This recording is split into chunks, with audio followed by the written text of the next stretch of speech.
Thank you, Mr. Speaker. Congress has just approved an FAA extension to fund the agency for 6 months, but our work is not done. We have a responsibility to pass a long-term FAA bill that ensures America remains the leader in aviation. The status quo means American aviation manufacturing will lose out to competitors in Europe, China, Brazil, and Canada. We will lose jobs. It means the drone industry will continue to go overseas for testing and development. That's more lost jobs. The status quo means more delays and lost time for our passengers. And let me read you a quote.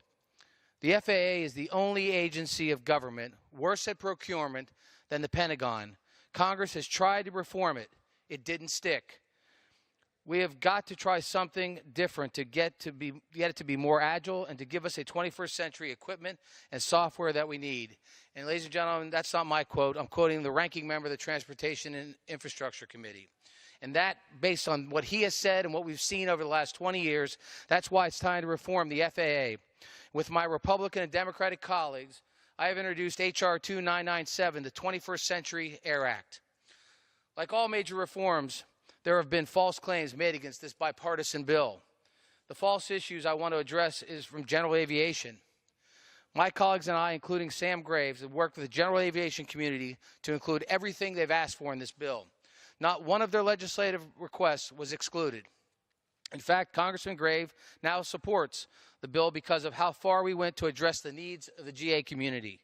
We did so because general aviation is vital to our unique aviation system, and I would never sponsor legislation that harms my own rural community and the GA pilots and the several hundred GA pilots that live within it.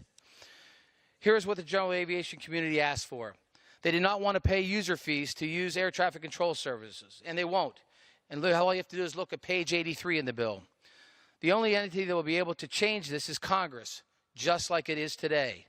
They did not want any airspace restrictions. This bill prohibits airspace restrictions for the GA, and just look at page 114 to find that. In fact, GA doesn't have that guarantee today. Our bill actually puts that guarantee in law for the first time. They wanted to fully fund the Airport Improvement Program. I want to fully fund the Airport Improvement Program, in part because it helps my district and small and medium-sized airports in rural communities around this country. AIP will be funded the way it has been in the past. It'll be going forward by the traveling public. Currently, AIP funding is flatlined at $3.3 billion a year, but over the course of the bill, we will raise that up to almost $4 billion. And you have to find that on page 7 of the bill. GA wanted parity on the board, and they got it. The ability to nominate 2 board members. So the board will be balanced. It will include airports, pilots, controllers, commercial passenger carriers, cargo carriers, regional carriers, general aviation, business aviation, plus the government will have put 2 seats on the board. A supermajority will choose 2 independent board members, and then they'll choose a CEO. Yet even when faced with these facts in black and white text, opponents of reform still claim these guarantees are not in the bill. Ask a member of the GA community what we can do to get their support, and they'll say nothing. They want to keep the status quo. Unfortunately, a few Washington special interests who represent business jets oppose this common sense reform. Think about it this way. 850 million passengers who fly commercially every year, and that number will go to 1 billion over the next 10 years.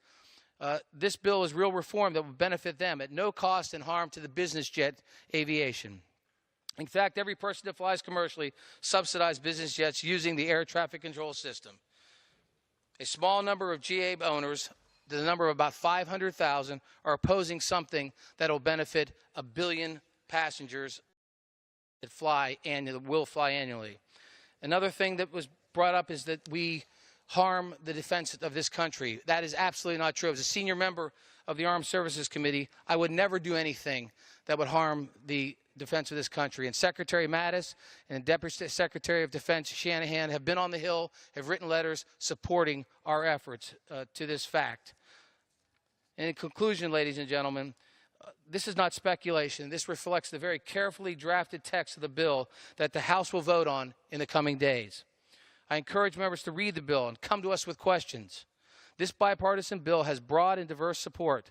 And for example, Heritage Action, the pilots and the air traffic control union, the flight attendants union, all support this very bipartisan bill, a bill that will transform aviation in this country, keep us competitive, keep us safe, and keep us efficient. So I ask all my colleagues to support the bipartisan H.R.